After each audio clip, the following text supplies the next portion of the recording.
শরতের দীপান্বিতা অমাবস্যা, মহা পুণ্যতিথি, পুরুষের আশীর্বাদ এখন শতক সাধিত। এই তিথিতে পৃথিবী হয়ে ওঠে মহা আলয়। এ সময় তাদের দেবযানের পথ আলোকিত হলেই এই তিথি মহালয়া, তাদের উদ্দেশ্যে নিবেদিত তিল তর্পণের শেষ দিন।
দুর্গতি নাশিনী দুর্গা রূপে তিনি এসেছিলেন দুর্ধর্ষ মহিষাসুরকে বধ করতে। সে বহুকাল আগের কথা। মহিষাসুর তখন বালক। তার বাবা অসুররাজ রম্ভাসুরকে দেবতারা চক্রান্ত করে হত্যা করে। ওই বালক মহিষাসুরের মনের মধ্যে তখন জেগে ওঠে প্রতিশোধের স্পৃহা। সে দীর্ঘকাল ধরে কঠিন তপস্যা করে। নমঃ ব্রহ্মণে নমঃ, নমঃ ব্রহ্মণে নমঃ, নমঃ ব্রহ্মণে নমঃ। শাশুড়ি, ব্রহ্মণে তুমি আমায় মুগ্ধ করেছ। নমঃ তপস্যা ভঙ্গ করো। ব্রহ্মণে নমঃ। তোমার মাতা ছিলেন মহিষী। তুমি শুধু মহিষের নও, যে কোনো রূপ ধারণ করতে পারবে। এই রূপ পরিবর্তনের ক্ষমতা আমি তোমায় দিলাম। প্রভু অন্তর্যামী, আমার মনোবাসনা আপনি নিশ্চয়ই জানেন। অমরত্ব? হ্যাঁ প্রভু। স্বর্গ মর্ত পাতালে কোনো পুরুষের ক্ষমতা হবে না তোমায় বধ করার।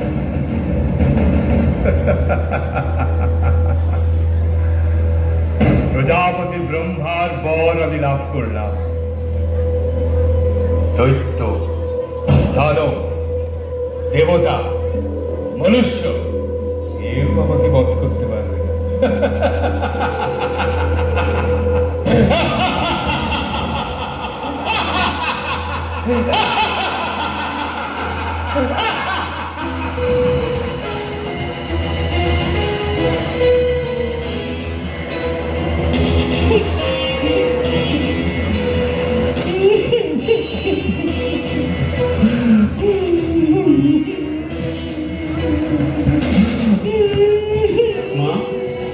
তুমি যেই হও, তোমার এখানে কোনো ভয় নেই। কাত্যায়নের আশ্রম সম্পূর্ণ নিরাপদ। তুমি আমার কুটির প্রাঙ্গণে অপেক্ষা করো। আমার কাজ হয়ে গেলেই তোমার সমস্ত কথা আমি শুনব।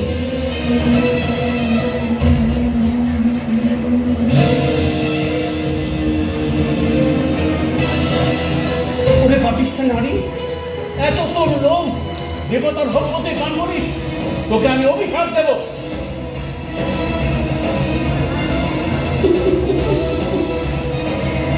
দাঁড়াও তো দাঁড়াও, অভিশাপ দেওয়ার আগে ভালো করে দেখে না কাকে অভিশাপ দিচ্ছে।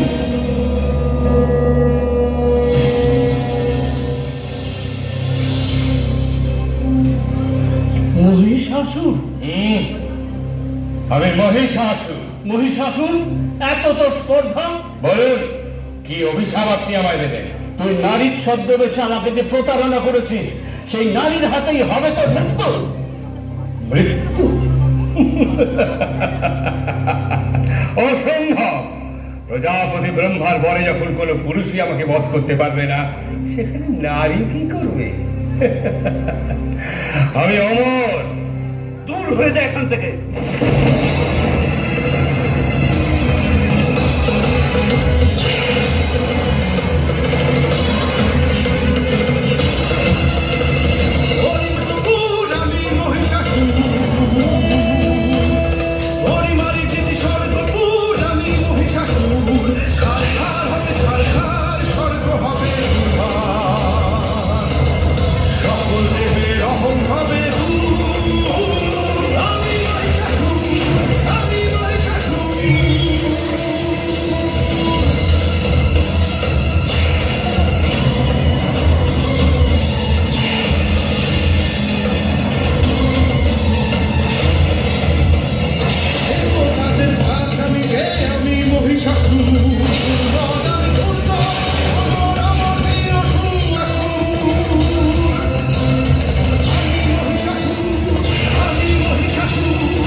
মহিষাসুরকে বধ করতে দেবগণ নির্মাণ করলেন এক মহাশক্তি।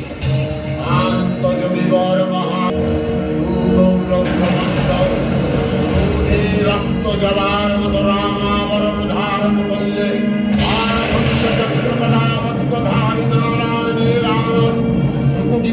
হয়েছিল তখন মহাশক্তির আহ্বানে ঈশ্বরের বিষ্ণু রুদ্রের বদল থেকে শোভিত হল ব্রহ্মাদেব বলের আলোক থেকে এই জনে উত্তর হল এই পদ্মচক্রান প্রত্যেক উদাহরণে ন্যায় সমান মিলনে লিঙ্গন্তর পূর্ণ করে দিলে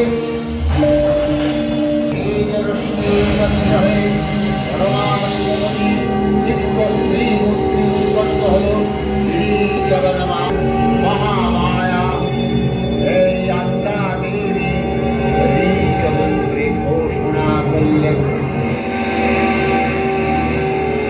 আমি আত্মা শক্তি, আমি সৃষ্টির আদি, আমি অন্ত, সমগ্র জগৎ আমাতেই বিলীন।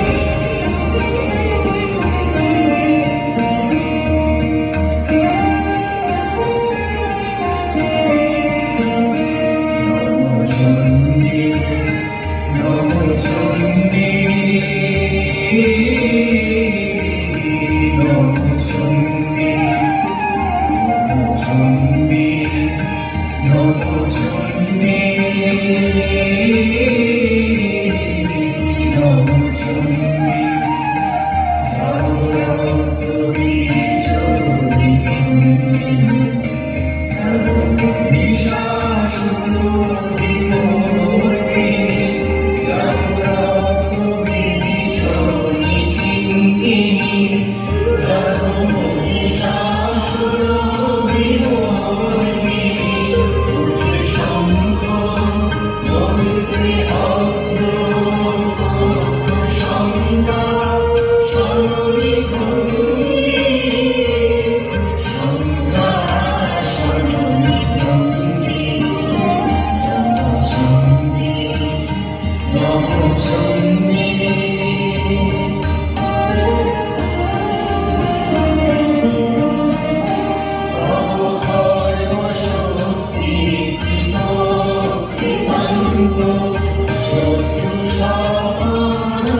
হুম